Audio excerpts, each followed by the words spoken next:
오늘 본문의 말씀은 다윗의 군대 장관이 요압이 암몬을 공격해서 완전히 그 성을 점령했다는 내용입니다. 26절 말씀인데요. 요압이 암몬 자손의 라파를 쳐서 그 왕성을 점령하매. 그래요. 암몬과의 오랜 전쟁에서 이제 이스라엘이 완전히 암몬을 정복했다는 그런 기쁜 소식입니다.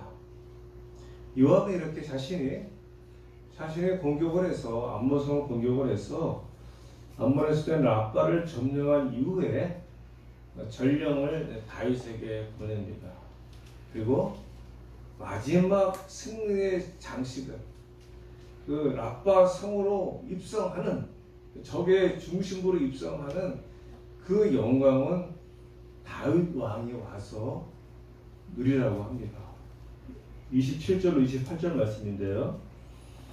요압이 전령을 다윗에게 보내는데 내가 라빠 곧 물들의 성을 쳐서 점령하였으니 이제 왕은 그 백성의 남은 무사를 모아 그 성에 맞서 진치고 이 성읍을 쳐서 점령하소서. 내가 이 성읍을 점령하면 이 성읍이 내 이름으로 일컬음 받을까 두려워하나이다 하니. 모압 성은 요압이 완전히 정복했어요. 점령했는데 최후의 점령은 다윗 왕이 직접 와서 하라고 말을 하죠. 그리고 그 이유가 무엇인가 하면 자기가 그 성읍을 최종적으로 점령하게 되면은 그 성읍이 혹시 자기의 이름으로 불려지는 것이 두렵다고 말합니다. 왜? 자기는 왕이 아니라 사실은 요압은 다윗 다음에 두 번째 차례거든요.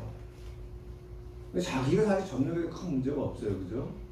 근데 자기가 영광을 차지하는 것이 아니라 다윗이 직접 와서 그 성을 점령해서 다윗이 영광을 취하려고 합니다. 야, 이 얼마나 아름다운 모습입니까? 그죠? 일단 감동적인 모습이에요. 우리가 흔히 이것을 이렇게 이야기할 수 있어요. 우리 연평제가 잘 됐어요. 세상적으로 잘 됐습니다. 세계적으로 유명한 사람이 됐어요. 그래서 기자가 인터뷰를 합니다. 진현태 씨, 오늘의 이 영광은 어떻게 얻게 되었습니까? 이 모든 것이 저의 부모님의 덕분입니다. 이럽니다. 그죠? 우리 부모님에게 영광을 돌리겠습니다. 이런 거예요. 우리 오전교회가 엄청나게 부흥했어요. 그런데 김예수 목사님한테 국민일보 기자가 질문합니다. 김예수 목사님, 어떻게 오전교회가 이렇게 놀랍게 부흥했습니까? 우리 김예수 목사님이 전도를 천명했거든. 기자가 인터뷰를 김예수 목사님한테 했는데 김예수 목사님이 그러시는 거예요. 이 모든 것은 우리 담임 목사님 김우진 목사님이 잘했기 때문에 이렇게 했습니다. 할렐루야. 그렇게 하라는 게 아니고 그렇게 하면 좋죠. 그죠? 이게 아름다운 모습 아닙니까? 그죠? 자기가 영광을 취하기보다도 그래도 자기 위에 있는 어떤 사람에게 영광을 돌리는, 이게 참 감동적인 모습이에요. 그죠? 아름다운 모습이죠. 그래서 요압의 말을 듣는 다윗이 라빠로 가서 그 성을 점령하고 자신의 영광을 취합니다. 29절로 30절 전반절 말씀인데요. 다윗이 모든 부서를 모아 라빠로 가서 그곳을 쳐서 점령하고 그 왕의 머리에 있어 보석밖에 왕관을 가져오니 그 중량이 금 한 달란트다. 다윗이 자기의 머리에 쓰니라. 그래요. 다윗이 영광을 얻습니다. 그래서 오늘 우리가 이 장면을 보면은 얼마나 마음이 흐뭇한지 몰라요. 감동적인 모습입니다. 그죠? 다윗의 충성스러운 군대 장관이었던 요압이 전쟁에 나가서 다윗의 손을 거두었어요. 다윗이 나간 게 아니에요. 모압이 자기가 장군이 돼서 부하를 이끌고 가서 모압성을 점령을 했습니다. 그러면은 자기가 영광 받을 수 있잖아요. 평생 이스라엘을 괴롭혀왔던 암몬이라는 나라를 완전히 점령해버렸어요. 암몬이 점령됨으로 말미암아서 이스라엘로서는 정말 알탄리가 빠진 것 같은 그런 시원한 기분이 들었을 것입니다. 모든 백성이 다 좋아했을 거예요. 기뻐했을 거예요. 더더군다나 암몬과의 전쟁에서 승리함으로 말미암아서 이스라엘에 취한 노획물들이, 전쟁의 노획물들이 있지 않습니까? 노획물들이 많았을 것이고, 또한 포로로 잡은 그 나라 사람들을 노예로 부리잖아요. 오늘 성경에도 그런 말씀이 있습니다. 30절 하반절 31절 말씀인데요.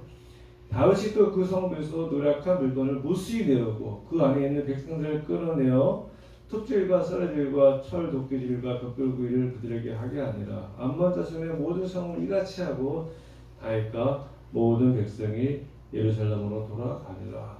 누구 때문에 이런 엄청난 것을 얻었죠? 요압 때문에. 요압이라는 장군이 암몬을 점령함으로 말미암아서 이제 이스라엘 수많은 노예물을 얻었고 또 백성들을 노예로 부르게 됩니다. 얼마나 참 대단한 일을 했습니까? 그러면 이제 요압은 이스라엘의 영웅이 되는 것이죠, 그죠? 그러면은 예전에 사울과 다윗이 전쟁에 돌아왔을 적에 백성들이 뭐라고 노래했습니까?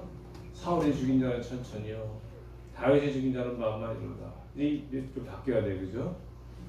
다윗이 죽인 자는 천천히요, 요압이 죽인 자는 만만이로다, 그죠? 그러한 영광을 얻을 수 있는 그러한 조로의 기회인데 요압은 그걸 자신이 취하는 것이 아니라 다윗에게 돌립니다. 참으로 흐뭇한 왕과 신하의 관계죠, 그죠?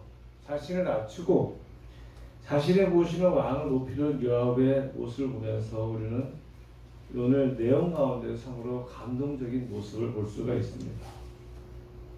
그런데 중요한 것은 겉으로 드러난 다윗과 요압의 모습은 이렇게 흐뭇하고 은혜스럽고 감동적인 모습인데 그들 내면의 마음은 그렇지 않다라는 거예요. 오늘 제목이 다윗과 요압인데요. 사실 제가 부제를 달라고 해서 부제는 뭔가 하면은 정말로 좋은 관계입니까? 이게 부제. 정말로 좋은 관계입니까? 다윗과 요압이 정말로 좋은 관계였던가? 근데 사실 이때요. 요압이 자기가 암몬을 점령해 놓고 자기가 영광을 취하지 않고 다윗에게 와서 영광을 취하고 말은 했지만 이미 이때 다윗과 요압의 그 서로에 대한 관계는 굉장히 불편한 관계. 깨어질 대로 깨어진 관계. 서로에게 조금 안 좋은 감정을 조금이 아니기 모르겠어요. 조금인지 많은지 모르겠는데 아무튼 안 좋은 감정을 갖고 있었던 시기였습니다. 왜냐하면 우리가 앞서 알아본 것처럼 다윗과 요압이 그렇게 좋은 관계가 아닙니다. 여러분 요압은요 다윗의 군대 장관이었잖아요. 그런데 다윗의 조카이기도 합니다. 다윗의 누이인지 여동생인지 모르겠는데 그 아들들이에요. 요압. 그래서 그 아들들이 셋이 있었죠. 요압, 아사엘. 그 삼형제가 다윗의 부하이며 다윗의 장수들이었어요. 다윗의 용사들이었습니다. 그래서 다윗이 사울을 피해 광야에 도망다닐 때에도 이 세 명이서 함께했어요. 이들이 다윗을 지켜주고 보호해주고 다윗의 최 측근에서 다윗과 함께했던 사람들, 목숨 걸고 생명과 같았던 사람들이죠. 뭐 쉽게 가면 이런 거예요. 개척교회 시절에 목숨 바쳐 충성했던 사람들, 광야 생활할 때 목숨 바쳐 충성했던 사람들이었거든요. 그래서 그 다윗이 사울을 죽일 기회가 있었을 두 번째, 그때 아비새가 이야기합니다. 바로 밑에 동생 아비새가 다윗 왕이야 지금은 이 사울을 죽일 때입니다 이렇게 얘기했던 사람이에요. 굉장히 다혈질이었는데 아무튼 그 요압과 아비새와 아사엘이 사형제면서 또 다윗의 조카이기도 하고 다윗의 최측근에서 다윗을 보호했던 사람들, 다윗과 함께했던 사람들, 광야에 험단하고 고달프고 괴로웠던 시절을 온전히 같이 살았던 사람들, 굉장히 가까웠던 사람들이죠, 그죠? 그때 그들의 마음은 어떻겠어요? 다윗도 그렇고 요압도 그렇고 막 서로 의지하고 서로 사랑하고 그렇게 지내왔겠죠, 그죠? 다윗도 그들을 사랑했을 것이고, 그죠? 자기를 위해서 목숨 바쳐 따라다니는 사람들이니까. 그들도 다윗에게 충성을 했어, 어려운 시절에. 그런데 문제는 뭐냐면은, 사실 어려울 때는 서로 막 힘을 합치는데 잘 되는 문제, 잘 돼요. 근데 나중에 여러분 아시겠지만은 다윗이 유다의 왕이 되잖아요. 근데 사울의 아들이 이스보셋이 반란을 일으킵니다. 그때 이스보셋의 장관은 누구였죠? 아브넬.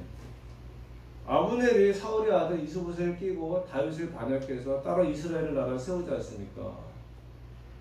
그래서 이제 사울의 아들이 이스보셋과 그의 장수인 아브넬, 그리고 다윗과 요압 이렇게 편이 갈라져요, 그죠?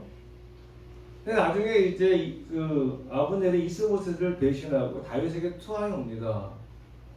그래서 다윗에게 와서 얘기를 내가 투항할 테니까 뭐 이렇게 해주세요 했는데 다윗이 그래 알았어 내가 잘해줄게. 그리고 이제 아브넬을 보내죠.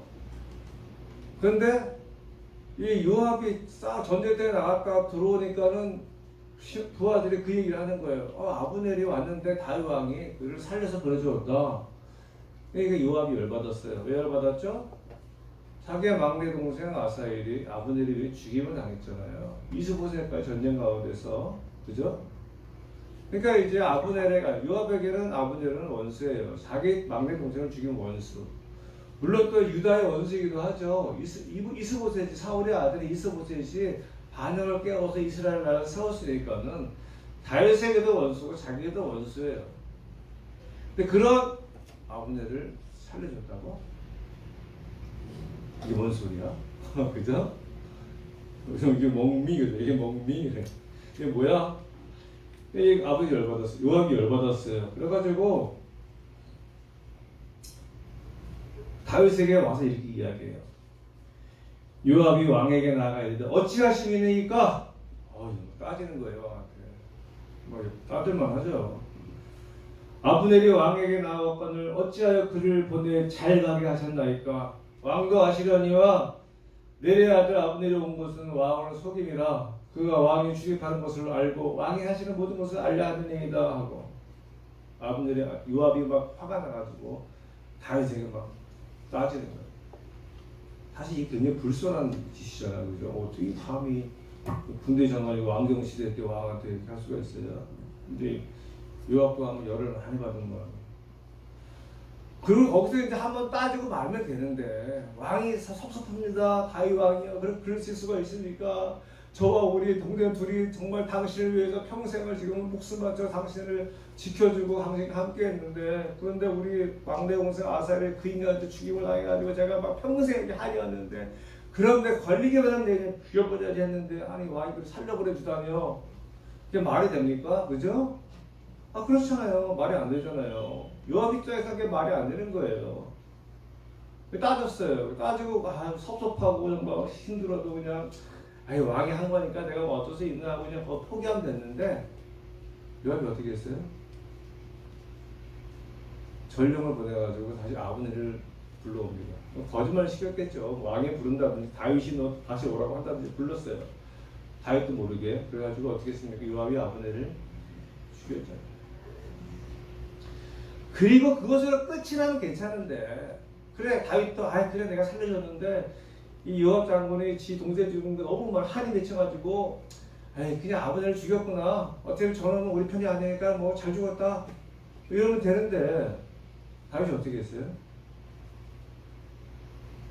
다윗이 어떻게 했냐면 저도 제가 잘 몰라 찾아봐서 성경을 다윗이 모든 백성들에게 얘기했어요. 아브넬이 죽자 다윗이 자기의 군대 장관도 아니고 반역했던 사울의 아들 이스보셋의 군 사령관 아브넬의 죽음 때문에 그것도 요압이 죽였는데 모든 백성에게 옷을 찢고 붉은 배를 띠고 아브넬을 위해서 애도하라. 이게 뭔 소리예요? 그리고 다윗은 자기는 직접 아브넬의 사연을 따라가면서 아브넬의 무덤에서 소리 높여 울고 백성들도 다 따라 울고 이때 요압의 마음이 어땠을까? 이게 나는 뭐야? 뿐만 아니라 다윗이 직접 아브넬을 위해서 애가를 지어 부릅니다. 심지어 다윗은 아브넬의 죽음을 슬퍼하면서 음식조차 먹지 않겠다고 해요. 이때 요압의 마음은 어땠을까? 여러분은 요압이라고 생각하고 생각해보세요. 당장 오줌기 안 나오겠죠? 아니 뭐야? 나는 목숨 바쳐 충성했는데 그럴 수가 있어. 아 내가 뭐 잘못했어? 아브넬이 우리 동생 죽였고 나는 그 원수를 갚았을 뿐인데 아니 왕이라는 사람이 그래 우리 삼형제의 그 충성을 모르고 그 적장이었던 아브넬을 이렇게 애도한단 말이야? 우리 보고 어떻게 알아도 그죠? 그러니까 그 요압의 마음이 얼마나 불편했겠어요. 저는 요압 생각합니다. 요압이 얼마나 마음이 아팠을까? 요압이 얼마나 힘들었을까? 요압이 구태타를 일으키자는 건 천만다행이 그렇잖아요. 이거 정말 상식적으로 이해할 수 없는 일이 벌어졌어요. 우리가 보통 그렇지 않습니까? 우리 삼촌이고 다윗이 내가 이 다윗을 위해서 나뿐만 아니라 동생이 다 함께 다윗과 그 광야 힘든 광야 생활을 같이 했는데 이게 좀 살만하니까는 우리 왕동생이 죽었어요.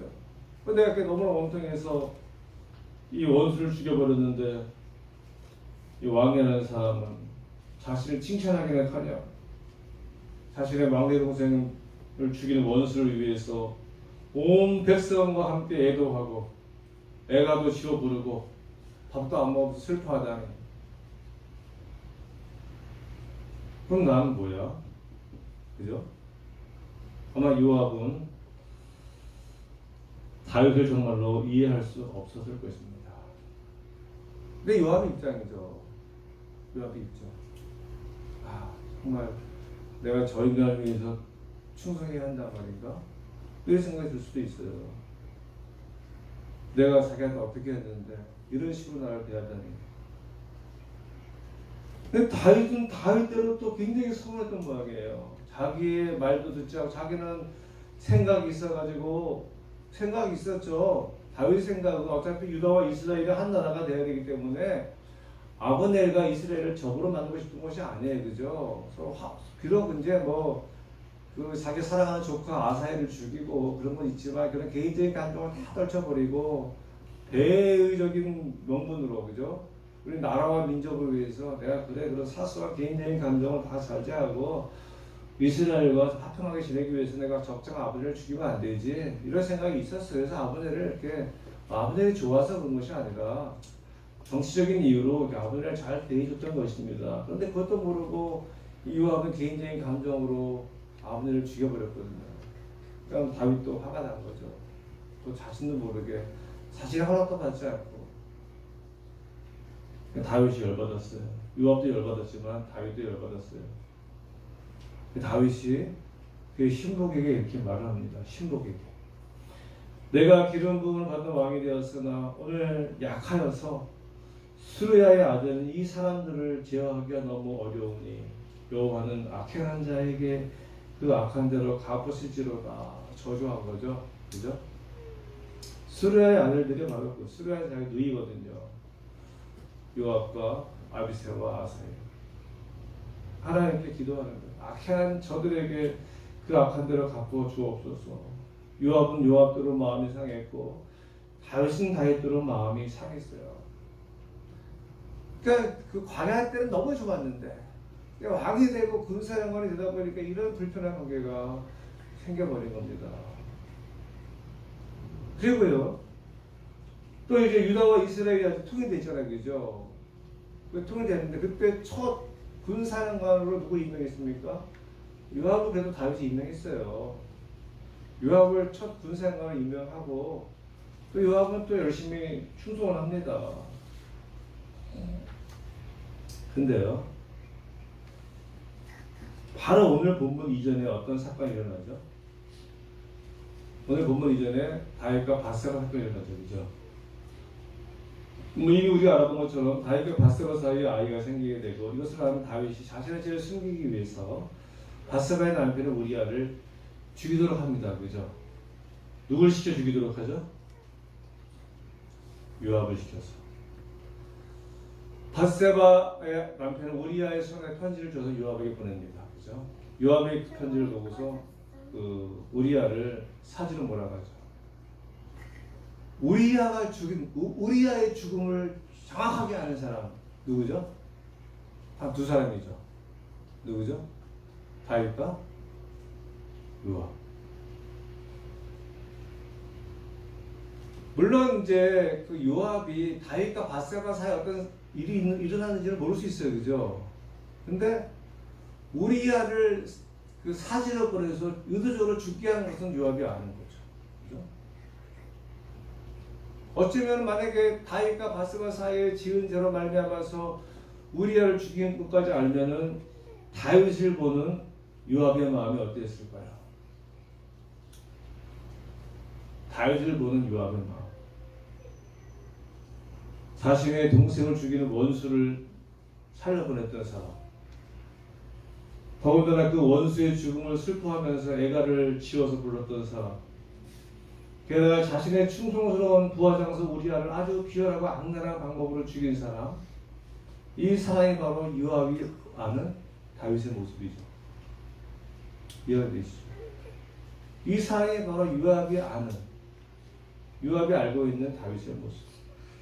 그러니 요압도 다윗을 보는 눈이 그렇게 편치 않겠죠. 근데 왜 요압은 그 암몬 성을 점령하면서 자기가 영광을 받으면 될 텐데 왜 다윗이 영광을 받게 했을까? 아마 그 성경에 나와 있지 않지만 제 생각에 그런 것 같아요. 우리가 다윗을 볼 때는 엄청난 성군 다윗인데 요압이 다윗을 볼 때는 어떤 사람이에요? 요압이 본 다윗은 우리가 다윗이 있어요. 그죠? 그렇잖아요. 우리가 광야 생활할 동안 목숨 바쳐서 다윗에게 충성했는데 이 인간이 우리 편을 들기는커녕 우리 막내 동생 죽인 아사엘을 죽인 그 아브넬을 살려보냈어? 내가 아브넬을 죽이니까는 뭐 애가를 지어 부르고 울며 슬퍼 통곡하며 생쇼를 거기다가 우리아를 아주 비열하고 악랄하게 죽인 인간, 그죠? 요압은 그렇게 생각할 수 있어요. 다윗에 대해 자기가 알고 있으니까. 그런데 내가 만약에 암몬성을 점령해서 내가 영광을 취하게 되면은 후환이 두려운 거죠. 그걸 또 핑계로 다윗을 또 나를 지도자도 모르게 사울처럼 평생 나를 시기하실 때 쌓여서, 그죠?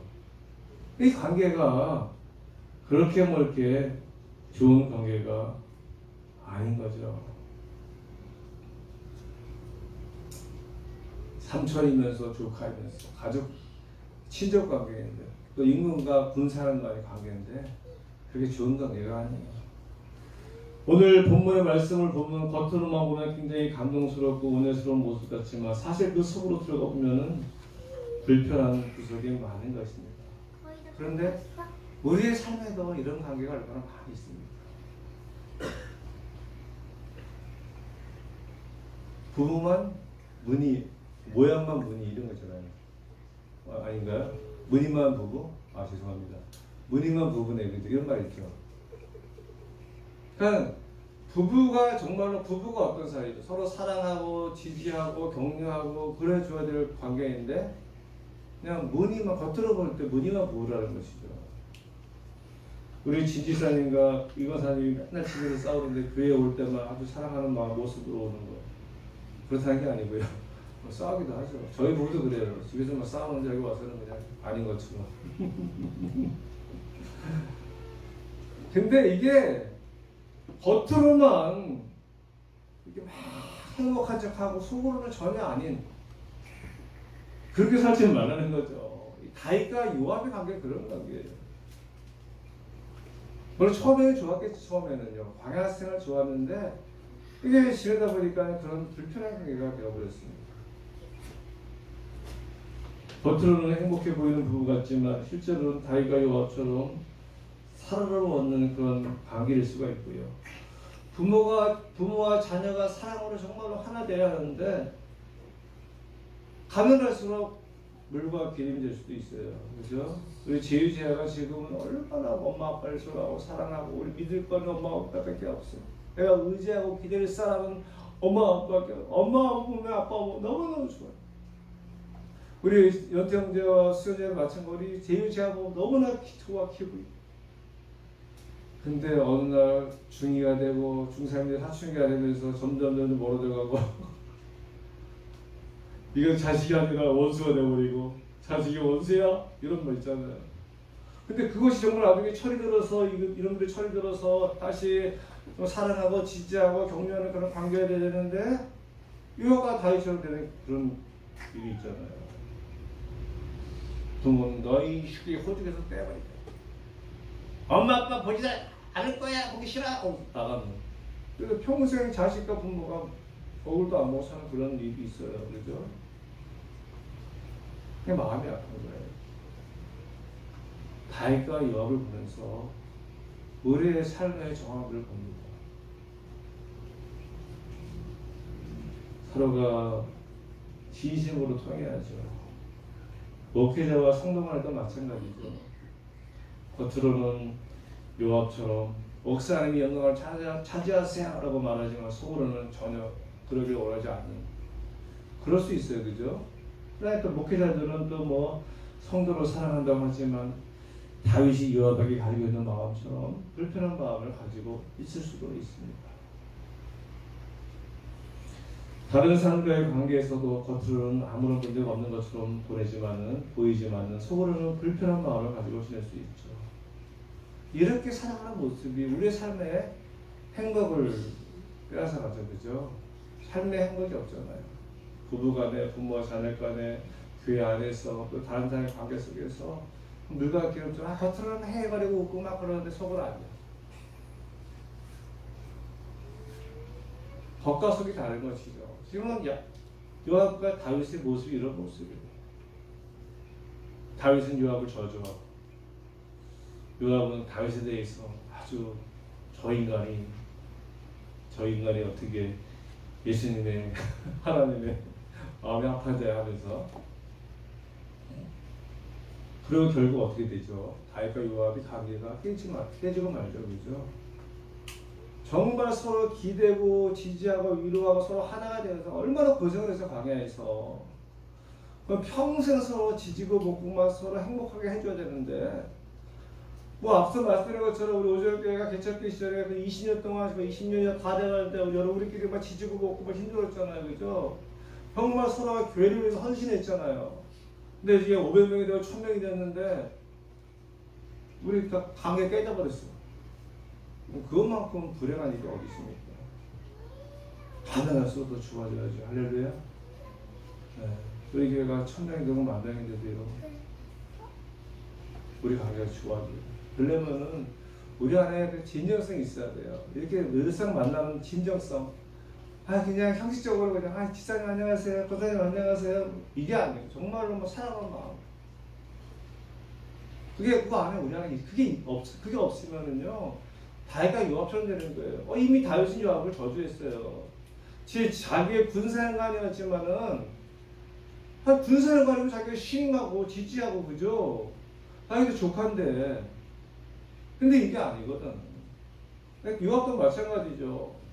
자기가 광야 때 평생을 정말 목숨 바쳐 모신 분인데 이 인간이 어떻게 자기 동생 죽은 다음부터는 우리아의 사건을 통해서 이 인간은 정말 가까이 하면 될 인간이 아니구나 이렇게 생각할 수 있잖아요. 그죠? 나중에 뭐 압살롬이 다녔을 때 압살롬도 요압이 죽이고, 또 나중에 이제 또 요압이 다윗을 배신하기도 합니다. 결국 그래서 요압은 다윗의 아들인 압살롬에게, 다윗의 아들인 솔로몬에게 죽임을 당하죠. 결국은 파울이에요. 오늘처럼 이 좋은 모습이 끝까지 다 가서 해피엔드로 끝나는 것이 아니라 오늘은 완전히 그냥 쇼한 거죠. 요압과 다윗이 백성들 앞에서. 그들의 속마음은 그렇지 않은데 결국 요압은 솔로몬에 의해서 죽임을 당하고 맙니다. 가장 신임하고 사랑하고 서로 존중하며 지내야 할 왕과 군 사령관의 관계가 가장 비극적인 방법으로 끝이 나고 말았습니다. 얼마나 안타까운 일인지 몰라요. 여러분이 지금 맺고 있는 부부관계, 부모와 자녀와의 관계, 교회 안에서의 관계, 그리고 다른 사람과의 관계가 정말로 좋은 관계로 지내고 있습니까? 고민해 봐야 돼요. 무식이 형식적으로만 내가 우리 부모를 사랑하고 존경하는 척, 부모도 자녀를 사랑하는 척, 물론 그렇지 않겠지만 우리 안에 진정성이 있어야 된다는 것이죠. 이제 말씀을 맺겠습니다. 오늘 본문만 보면 다윗과 요압의 관계는 정말로 아름다운 모습 같아요. 감동적인 모습입니다. 그러나 그 내면으로 들어가 보면 그렇지 않죠. 다윗은 다윗대로, 요압은 요압대로 서로 불편한 마음을 가지고 있었습니다. 그래서 다윗은 요압에 대해 저주의 예언을 하고 결국 요압은 다윗의 아들 솔로몬에 의해서 비참한 죽임을 당하고 맙니다. 참 마음이 아프잖아요. 이거 드라마나 영화로 만들면 마음이 아플 것 같아요. 광야 생활하면서 막 서로 돕고 지지하고 격려하고 서로 불편을 감수하려고 하고 서로 목숨으로 막 서로 지켜주고 했던 그런 사람들이 나중에 원수가 돼서 저는 다윗과 요압의 모습을 보면서 우리의 삶에서 정말로 가장 사랑하고 신뢰하고 존중해야 할 사람들과 어떻게 지내야 할 것인가 고민하게 됩니다. 바라기는 우리의 삶에서 만나는 모든 사람들과 형식적인 물과 기름의 관계로 지낼 것이 아니라 정말로 사랑하고 지지하며 신뢰하고 살아갈 수 있는 귀한 성도들 되기를 간절히 소원합니다.